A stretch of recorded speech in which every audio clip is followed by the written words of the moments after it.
एकनाथ शिंदे यांच्या बंडावरती विचार करताना सगळी चर्चा अडकून पडली आहे त्या आकड्यामध्ये.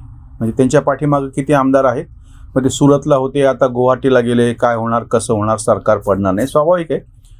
ताजी घटना आहे, सेन्सेशनल, कडक अशी काहीतरी ती घटना आहे, त्याच्यामुळे त्यावर चर्चा होणे. पण याचा एक धोका पुढचा असा संभवतो या चर्चेमुळे की त्याच्यातला जो मूळ विषय आहे जो त्यांनी उपस्थित केलेला आहे, प्रत्यक्षात त्यांचा हेतू कसाही असो, एकनाथ शिंदेचा तो खरा असो नसो, प्रामाणिक असो नसो, त्यांनी जो मुद्दा उपस्थित केलेला आहे की शिवसेनेने हिंदुत्वाला सोडलं आणि ही एक फार मोठी त्यांची तक्रार आहे असं समजूयात की आपण त्यांचा मूळ हेतू काही असो. पण त्यांनी उपस्थित केलेला जो मुद्दा आहे, भाजप बरोबर तुम्ही गेलात, हे फक्त केवळ दोन पक्षांची युती होती असं नाही, हिंदुत्वाचा एक मुद्दा, आणि हे दुसरं कोणी नाही, प्रत्यक्ष बाळासाहेब ठाकरे वारंवार सांगत आलेले होते. आज त्यांचे प्रवक्ते जे ततपप करतात समर्थन करताना, त्यांना हे कळत नाही की तुम्ही ज्याचा आज विरोध करायला त्याच्या नेमकं उलट किंवा ती बाब ही बाळासाहेब ठाकरेंनी मांडलेली आहे. हिंदुत्वाचा मुद्दा असो म्हणजे बाबरी पाडणारे शिवसैनिक होते, किंवा मुस्लिमांच्या संदर्भामधली जी अतिशय भडक अशी भूमिका घेणं असो, किंवा आता औरंगाबादचं संभाजीनगर असं नामांतर करणं असो, असंख्य गोष्टी आहेत. ह्या सगळ्या गोष्टी स्वतः प्रत्यक्ष बाळासाहेबांनीच ठळकपणे समोर आणलेल्या होत्या. ज्या भारतीय जनता पक्षाने हिंदुत्वाचा मुद्दा उपस्थित केला तेही असं म्हणले नव्हते की बाबरी पाडणारे भाजपचे काय कट्टर असे कोणीतरी अनुयायी असतील म्हणून. म्हणजे तुम्ही जे बोललात तेच तुमच्या अंगलट येतं आहे, हा तो मुद्दा आहे. एकनाथ शिंदेंच्या बोलण्याचा हा एक अर्थ आहे जो सगळ्या आताच्या घडामोडीमध्ये, सगळ्या बाकीच्या धिंगाण्यामध्ये, कर्कशपणामध्ये हा लपून जाईल. आणि उद्या कुठल्याही पद्धतीनं समजा सत्तांतर झालं तर महाविकास आघाडीचे विरोधक खुश होतील, आणि सत्तांतर नाही झालं तर भाजपचे विरोधक खुश होतील. पण ह्या मुद्द्याचं काय? आज आश्चर्याची गोष्ट अशी आहे की केवळ शिवसेनाच नाही, म्हणजे शिवसेनेचीच तारांबळ उडते असं नाही, जे पक्ष स्वतःला सेक्युलर म्हणून घेतात त्यांची पण तारांबळ उडालेली आहे. म्हणून आम्ही ते राहुल गांधीचं उदाहरण आवर्जून सांगितलं होतं. अँटनी कमिटीने दिलेला अहवाल 2014 मध्ये की तुमची हिंदुत्वाच्या विरोधाची अशी, म्हणजे हिंदुत्वाचे विरोधक अशी तुमची प्रतिमा झालेली, ती बदलायची गरज आहे. म्हणून मग त्यांनी 2019च्या निवडणुकीमध्ये शर्टावरती जानवं घालणं काय, किंवा मंदिरांमध्ये जाऊन दर्शन घेणं काय, त्याचे फोटो जाणीवपूर्वक व्हायरल करणं काय, दत्त गोत्री मी कसा आहे सांगणं काय, हे जे सगळं सुरू झालं, किंवा बाकीच्यांना सुद्धा आता स्पष्टपणे हिंदुत्वाच्या बाजूचे आम्ही कसं आहोत हे सांगायची गरज पडते आहे. म्हणजे ममता बॅनर्जींना सुद्धा चंडीपाठ करावा लागतो, आपलं गोत्र सांगावं लागतं. हे जे काही सुरू झालेलं आहे, म्हणजे एक जे हिंदुत्वाची तुम्ही याच्यावरती टीका करत होते, भाजपने ते राम मंदिराचा सगळा जो विषय आहे तो अगदी कायद्याच्या कचाट्यातून सोडून आणून तिथं प्रत्यक्ष आता राम मंदिरचं भव्य असं निर्माण सुरू केलं, आणि त्यांनी तो विषय अक्षरशः काढून टाकला. ज्ञानवापीचा जेव्हा मुद्दा सुरू झाला त्यावेळेस ह्यांनी जे वाक्य केलेलं आहे मोहन भागवतांनी की प्रत्येक मशिदीमध्ये तुम्ही शिवलिंग शोधत बसणार आहे का, सगळे त्या वाक्याला चिकटून बसले. पण त्याचा दुसरा एक गर्भित मतितार्थ असा होता की ह्याची व्यापकता लक्षात घेऊन तुम्ही यापुढे हिंदूची अवमानना करणं बंद करा, आणि जर ती केली नाही तर तुम्हाला राजकीय दृष्ट्या तुम्हाला मिळणारा प्रतिसाद अतिशय कमी असेल.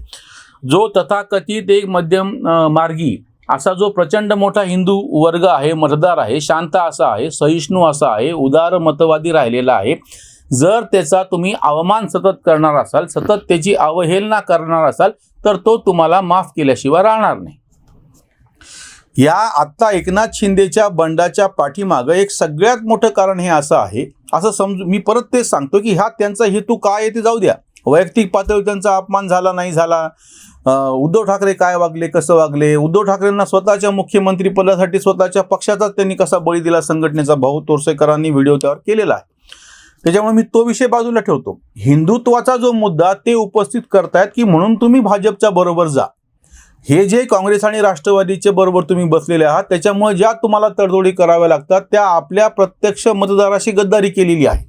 आणि हे वर्ष 2 वर्ष यांना सगळ्यांना त्याचं तीव्रता, त्याचे चटके नव्हते बसले.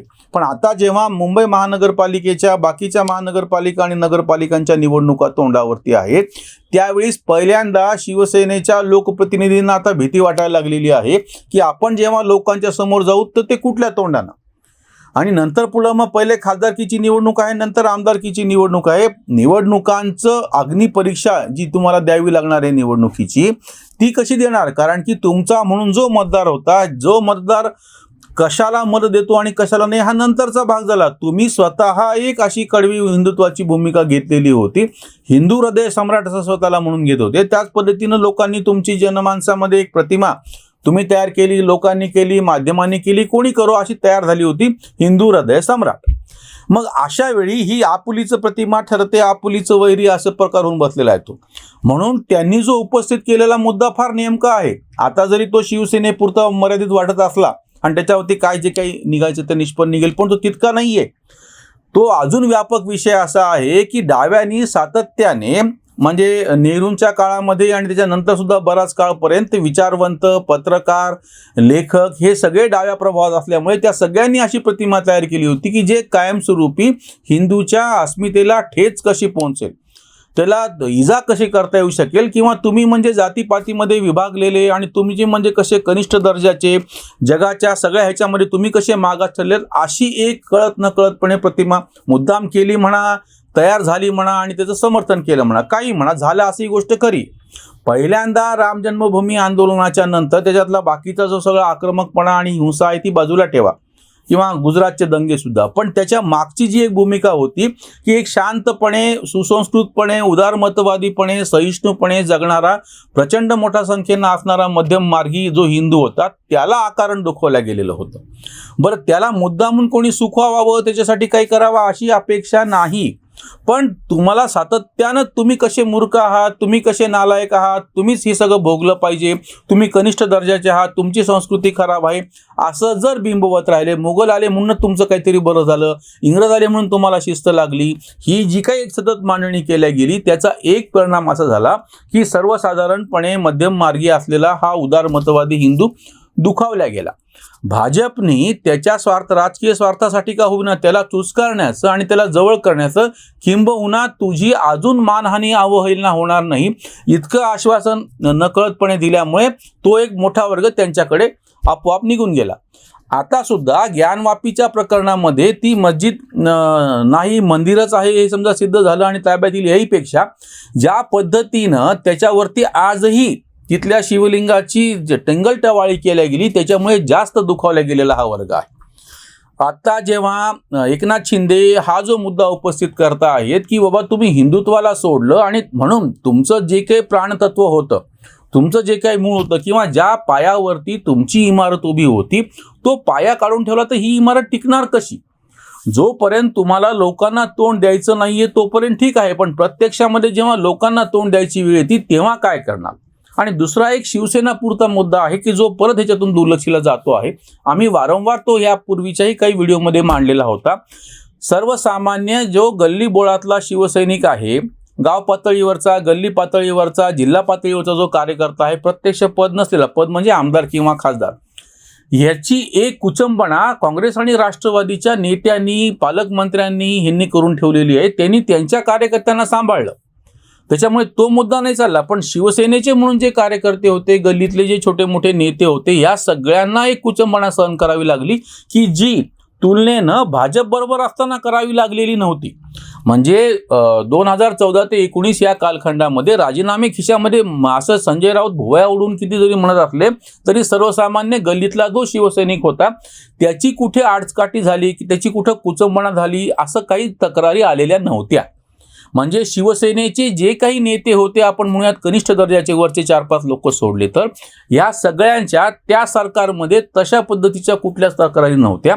पण आता अगदी स्थापन केलेल्यापासून सातत्यानं ही अवहेलना होत आलेली आहे. किंवा जेव्हा असा प्रश्न विचारला की तुम्ही सावरकरांना भारतरत्न द्यायची मागणी करतायत आणि काँग्रेसवाले स्पष्टपणे सांगतायत की बाबा सावरकर कसे भित्रे होते, माफीवीर कसे होते, संडासवीर कसे होते, मग तुम्ही त्यांच्या बाजूला बसणार कसे?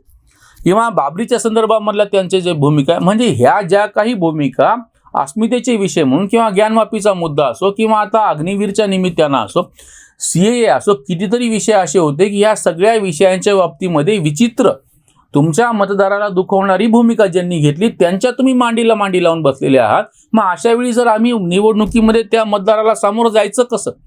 हा जो मुद्दा एकनाथ शिंदेनी उपस्थित केलेला आहे तो फार महत्त्वाचा आहे आणि ह्या सगळ्या चर्चेमध्ये, गदारोळामध्ये तो दुर्लक्षित होण्याची शक्यता आहे. बंड काय आणि कसं यशस्वी होईल का फसेल हा वेगळा मुद्दा आहे, त्याच्यावरती आम्ही पण इथे व्हिडिओ करतो आहोत ॲनालायझरवरती, बाकीचे पण लोक करतायत. पण ह्याच्या पाठीमागचं एक जे कारण त्यांनी उपस्थित केलेलं होतं जे महत्त्वाचं आहे त्यांच्या दृष्टीनं नसेलही, फक्त त्यांनी वापरायचं म्हणून तो मुद्दा हिंदुत्वाचा वापरला असेल, पण तो आहे महत्त्वाचा कारण की तो व्यापक आहे.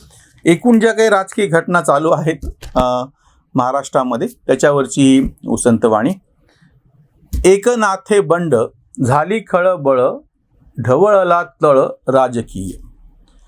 एकनाथे बंड झाली खळबळ, ढवळला तळ राजकीय. सेनेचा तो प्राण कडक हिंदुत्व, त्याला न महत्व उरे आता. केली तडजोड सत्तेच्या मोहात, बुडाले डोहात तत्व सारे. काँग्रेसी नादात मोडला तो कणा, हिंदुत्वाचा फणा मिटलेला. सेना आमदार मनामध्ये राग, बंडाची ती आग भडकली. पाळीव वाघाच्या जबड्यामधून गेले निसटून आमदार.